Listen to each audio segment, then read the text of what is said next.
Hello and welcome to St. George's Cathedral in the beautiful city of Kingston, Ontario. I'm looking forward to being with you over the next few weeks, and I want to invite you to come with me on a journey, a pilgrimage. But it's going to be a different kind of pilgrimage. In the Christian church, we're moving into the season of the church year known as Lent.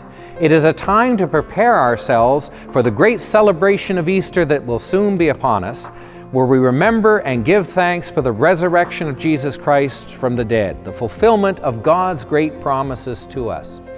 We begin the season of Lent with a celebration in the church known as Ash Wednesday.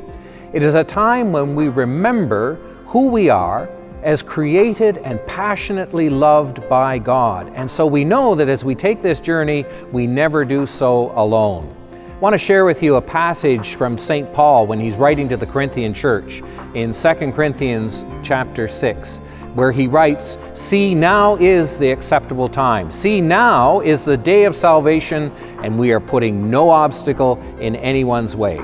I like to begin a journey by knowing that as we travel, there are going to be no obstacles in anyone's way. So come with me on this journey. We're going to see a little of the city of Kingston. We're going to share from the Word of God and prepare ourselves for the great celebration of Easter. So come, let's travel.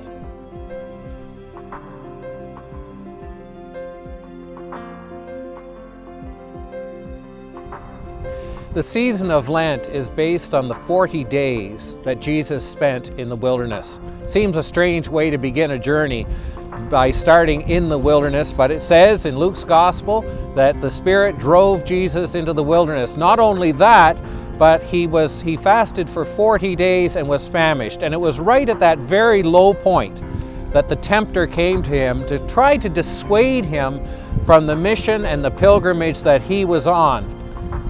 The devil came with three particular temptations, and I like to refer to those as tempting him with sustenance, power, and security. At that very low point, he comes to him and he says, "If you're the Son of God, command this loaf, this stone on the ground, to become a loaf of bread." But Jesus counters every one of the temptations by using the Word of God. Man shall not live by bread alone, but by every word that comes from the mouth of God. The devil took him up and showed him and arrayed all the kingdoms of the world before him. And he said, "All of these I will give you if you will fall down and worship me." And then he also took him up to a pinnacle of the temple and said, "If you are the Son of God, cast yourself down, because it says in the Psalms that he will give his angels charge over you, lest you dash your foot against a stone." Jesus, at the lowest point of his life, was able to counter those temptations and that false image of sustenance, security, and power by the standards that Satan was setting for him to continue on that pilgrimage. So we begin our journey, our pilgrimage through our 40 days of Lent and preparing for the great celebration of Easter. And we know that no matter where our journey takes us, we will receive sustenance, security, and the power of the living God with us each and every day of life. So we continue our journey through this wonderful season of Lent.